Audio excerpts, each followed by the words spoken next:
할렐루야. 오늘은 용서와 진정한 자유라는 제목을 가지고 함께 말씀을 나누겠습니다.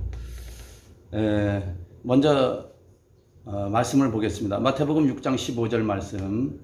너희가 사람의 과실을 용서하지 않으면 너희 아버지께서도 너희 과실을 용서하지 아니하리라. 또 누가복음 6장 37절 말씀을 보면은 용서하라. 그리하면 너희가 용서를 받을 것이요. 또 마태복음 6장 12절 말씀을 보면 주님께서 가르쳐 주신 기도 내용인데, 우리가 우리 죄를 용서한 것 같이 사하여 준 것 같이 우리 죄를 사하여 주옵시고, 우리 죄를 내가 먼저 용서를 나에게 지은 범죄한 자, 나에게 원수진 것을 내가 용서하지 않으면 하나님께서도 용서를 안 하겠다는 그 말씀입니다.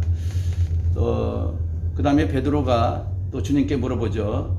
우리가 몇 번이나 용서를 해야 됩니까? 7번 용서하면 됩니까? 하고 물어봅니다. 마태복음 8장 18장 23절 24절 말씀입니다. 그러니까 7번 용서뿐 아니라 70번씩 7번이라도 용서를 해야 된다고 이렇게 말씀을 하십니다. 할렐루야. 그래서 용서라는 것은 그만큼 중요하고 하나님께서 굉장히 중하게 보시는 부분입니다. 제가 이제는 테마별로 말씀을 10분 요약한 말씀을 올렸는데 20개 좀 더 올렸나요? 그 정도 올렸습니다. 이것이 목회자 집중 회개 성회할 때에 중점적으로 다뤘던 메시지들인데, 한 테마 가지고서 3시간, 4시간씩 이 메시지를 함께 나누고, 제가 그 한 테마 가지고서 경험했던 거, 체험했던 거, 이 모든 것들을 이렇게 함께 이해를 돕기 위해서 그렇게 하면서 나누고, 그렇게 하고서 눈물 콧물로 회개하고 기도하고 했던 그런 내용들 꼭 지켜야 되는 그런 항목별로 그렇게 해서 말씀을 올렸습니다. 20개가 조금 넘는데 오늘은 용서에 대한 말씀입니다. 이제는 20개가 조금 넘었는데 이제 하나님이 주시는 재정과 몇 가지만 더 올리면은 거의 다 올린다고 생각을 합니다. 자, 그런데요, 이 말씀을 올리는 이유는 하나님께서 올리라고 또 여러 번 응답을 주셨고, 그래서 올리면서도 제가 오래전에, 너무나 오래전에 설교했고 오래전에 메시지를 나누면서 했던 것이라 기억도 제대로 나지 않는 부분도 있고, 말씀도 또 한 번 더 상고하고 그렇게 하고서 올려야 되는데, 제가 매끄럽지 못하게 메시지를 전하는 부분을 본인도 느끼고 여러분들 듣는 분들도 느낄 겁니다. 또 버벅거리고 이러는데 그래도 그냥 올리고 있습니다. 왜냐하면은 그 당시에는 우리가 회개에 대해서 이렇게 메시지를 전하고 이렇게 나눴지만, 지금은 회개를 떠나서 주님 오시는 날이 이제 코앞에까지 가까이 왔기 때문에 이제 신부로 거룩한 신부로 단장하고 준비하고 이제 주님을 맞이할 준비하라는 그 메시지를 전하기 시작한 지 한 2년 됐습니다. 그러다 보니까 이게 해묵은 오래전에 설교했던 내용이고 그래가지고 매끄럽지 않은데, 듣는 분들이 그래도 중요 포인트이기 때문에 들으시면서 한 번씩 자신들을 점검하시기 부탁드립니다. 자, 오늘은 그래서 이 용서에 대해서 메시지를 전하는데, 언제 용서에 대해서 메시지를 전하면서 그 당시에 제가 귀한 목사님을 만난 적이 있습니다. 이 군소신학 작은 신학교의 그 총회장님도 하시고 했던 그 목사님인데 여성분이에요. 이분이 어렸을 때 깊이 하나님을 만났고, 그래서 국민학교 2, 3학년 때부터 새벽기도를 다녔던 분이고, 평생 동안 성경만 읽고 기도만 하셨던 그런 분입니다. 그런데 대도시에 그 당시 이제 대도시로 이제 출가를 해서 부잣집 그 시에 네 번째로 잘 사는 부잣집으로 출가를 하셨는데 부잣집으로 시집가고 보니까 남편이 너무나 발이 넓고 그래서 많은 사람들이 찾아오고 또 많이 이렇게 움직이다 보니까 1년이면 집에서 잠자는 시간이 하루나 이틀밖에 되들 않더라는 거예요. 그러니까 출가해가지고 계속 시부모님만 모시고 애들만 키우고 그러다 보니까 이 섭섭함과 분노가 아주 꽉 찼던 거예요. 그러다가 보니까 몸이 질병이 왔습니다. 암이 몇 가지 뭐라고 했는데 3가지 암이라고 그랬어요. 3가지 암이 걸려가지고 친구도 의사가 있고 또 남편 가족 중에도 의사도 있고 그런데 도저히 못 고친다 해가지고 그래서 이제 자그마한 기도원에 들어갔답니다. 기도원에 들어가서 기도를 하는데 앞에서 전도사님이 찬양을 하고 그 뒤에 자기는 비닐로 덮어 있었대요. 뭐 썩어 들어오고 이래가지고 냄새도 나고 그래가지고 남동생이 태우다 기도원에 데려다 달라니까 생명은 아직도 남아 있는데 몸이 그렇게 썩어 들어오고 그래가지고서 기도원에서 그렇게 누워 있었대요.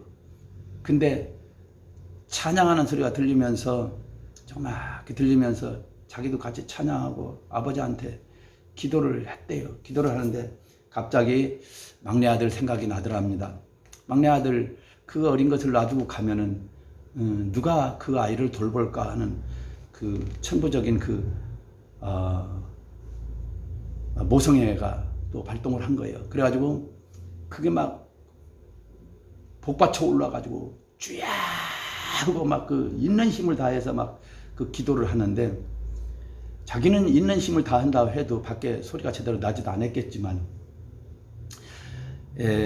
주님께서 그때의 음성이 들리더랍니다. 너는 살인자다. 너는 살인자다. 그러더라는 거예요. 제가 왜 살인자입니까? 하나님. 내가 어려서부터 이렇게 기도하며 살았고 말씀만 보며 살았고 그렇게 말씀대로 살으려고 노력하고 그랬는데 내가 왜 살인자입니까? 그랬더니 너는 네 남편을 미워하는 게 살인입니다. 그 다음에 시부모님을 미워하고 그래서 너는 시부모를 살인하고 남편을 살인했다. 그 말씀을 하시더래요. 근데 그 말씀을 듣고 보니까 성경 말씀을 비춰보니까 정말 자기가 살인자더라는 거다. 하나님 내가 잘못했습니다. 내가 그들을 용서하지 못했습니다. 그러면서 그들을 축복하며 용서해 주세요. 내가 이렇게 해서 지옥 가면 안 되니까. 그러면서 그것 때문에 내가 지옥 가면 안 되지 않습니까? 하나님 저들을 축복합니다. 그들을 용서해 주세요. 하면서 기도하니까 그렇게 하면서 온몸이 힘이 성령이 싹 들어오는 것을 느끼겠다라는 거예요. 그러면서 내가 살았다는 확신이 오더래요. 그러면서 그 3가지 암에서 완전히 벗어났습니다. 벗어나고 살아났는데 그분이 그 이후로도 지금 한 20년 이제 됐는데 지금도 사역을 하고 계십니다. 그래서 그분은 성경이 머릿속에 다 그때 그 은혜를 그때 그렇게 하면서 하나님은 은혜를 주셔가지고 성경 66권이 머릿속에 다 들어와 있는 거예요. 그래가지고 머릿속에 다 기억나가지고 성경책을 찾지 않고 보지도 않고서 장절 다 하면서 그냥 설교하고 그런 유명하신 그런 목사님이신데 귀하신 분입니다. 그래서 이 용서라는 것은 그만큼 중요합니다. 용서를 해도 되고 안 해도 되는 게 아니라 용서는 반드시 해야 되고 다윗이 그 장인어른한테 그렇게 괴로움을 당하고 그렇게 하면서도 장인어른을 용서했고 또 요셉이 형들이 그렇게 자기를 팔아가지고서 보디발의 그 아내에게도 모함을 당하고 그렇게 하면서도 그들을 다 용서했습니다. 그래 해야지만이 천국에 갑니다. 자, 우리가 주님을 깊이 더 알아갈수록 사단은 얼마나 더 많이 교묘하게 나를 올무를 놓고 또 원수지게 하고 그러면서 주님과 멀어지게 하는지 모릅니다. 말씀 한 군데를 더 보겠습니다. 시편인가요? 시편 66편입니다. 66편 66편입니다. 10절이죠. 10절부터 제가 말씀을 읽겠습니다. 하나님이여 주께서 우리를 시험하시되 우리를 단련하기를 은을 단련함 같이 하셨으며 우리를 끌어 그물에 들게 하시며 어려운 짐을 우리 허리에 두셨으며 사람들로 우리 머리 위로 타고 가게 하셨나이다. 우리가 불과 물을 통행하였더니 주께서 우리를 끌어내사 풍부한 곳에 들이셨나이다. 아멘. 여기서 하나님께서 이 다윗이 쓴 글인데 이 말씀을 보면은 반드시 시험의 때가 온다는 거예요. 시험이 옵니다. 그 하나님의 사람들은 마지막 때까지 그 마지막 사단의 올무를 놓고 그렇게 하면서 시험이 오는데 그 시험을 통과해야지만이 하나님 앞에 천국에 갈 수가 있는 것입니다. 여기서도 뭐래요? 자, 시험을 하시되 자, 뭐래요? 은을 단련함 같이. 은은 풀무불에 넣었다 꺼냈다 넣었다 꺼냈다 하면서 이렇게 하는 것 같이 그렇게 하고 그 다음에 어려운 짐, 그냥 걸어가기도 힘든데 짐을 옆구리에다가 커다란 짐을 다뤄주면 얼마나 헐떡거리고 걸어가기가 힘들겠습니까? 어려운 짐을 허리에 매달아 두었으며 그 다음에 허리에 짐을 다뤄놨다는 거예요. 그 다음에 사람들이 머리로 타고 지나가게 한다는 거예요. 머리로 타고 지나가신다는 거예요. 아주 부끄러움이 아주 얼굴을 들을 수 없을 정도로 그렇게 수치를 당하게 그렇게까지 한다는 거예요. 그 수치를 잘 이겨야 됩니다. 그렇게 타고 지나가게 머리를 타고 지나가는 것 같이 그렇게 부끄러움을 하게 들어가게 하고 불과 물에 물을 통행하였더니 그때에서 풍부한 곳에 들이게 했다. 이렇게 말씀하십니다. 반드시 시험이 옵니다. 제가 젊어서 결혼하기 전에 집 두 채 값을 이렇게 젊을 때 돈을 많이 만지게 했습니다.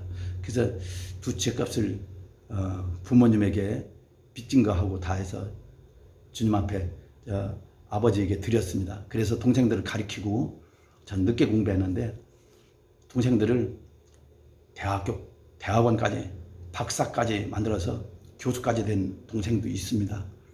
그 다음에 다 동생들을 다 그렇게 가르치고 목회자도 있고 그렇지만 그들이 저에게 과자 한 봉지 제대로 사오는 사람 못 봤어요. 그거요 위에서 아래로 내려가면서 다 돕는 것이지 그것을 꼭 받으려고 생각하고 그렇게 하면 안 됩니다. 근데 부모님이 또 그렇게 하면서도 이것도 또 저한테 시험이라고 봤습니다. 저한테는 10원 한 장 주지 말라고 했대요. 기도하면서. 그랬는데 하나님께서 그렇게 용서하고 부모님을 축복하고 동생들을 축복하면서 기도하고 그렇게 했는데 어느 날인가 하나님께서 통변이 열리면서 응답을 주시는데 건물을 보여주시고 그 건물을 그냥 하나님께서 쓰도록 그렇게 주셔가지고서 목회를 시작하는데 하나님 그렇게 하면서 많은 것을 풍부하게 채우셨습니다. 여러분 억울한 일, 힘든 일, 많은 일들을 겪게 합니다. 잘 이기시고 그렇게 하시면 하나님은 먹이시고 입히시고 안 되면 다리 밑에서 잘 걸로 생각하고 그렇게 하시고서 용서를 하시면 됩니다. 나와 하나님, 내 안에 계신 성령님을 소멸하지 않기를 간절히 축복합니다. 그렇게 하면은 그분은 천국에 갑니다. 그것까지 통과해야지 천국 갈 수 있습니다. 할렐루야. 볼품없는 설교고 볼품없는 메시지지만 제가 올리는 모든 이 메시지는 반드시 통과해야 되는 그런 메시지이기 때문에 올렸는데 들으면서 매끄럽지 않더라도 그 성경 말씀을 들으면서 꼭 자기 심령을 정리정돈하고 회복시켜서 깨끗하게 그렇게 해서 주님 앞에 설 수 있도록 준비하시기를 간절히 축복합니다.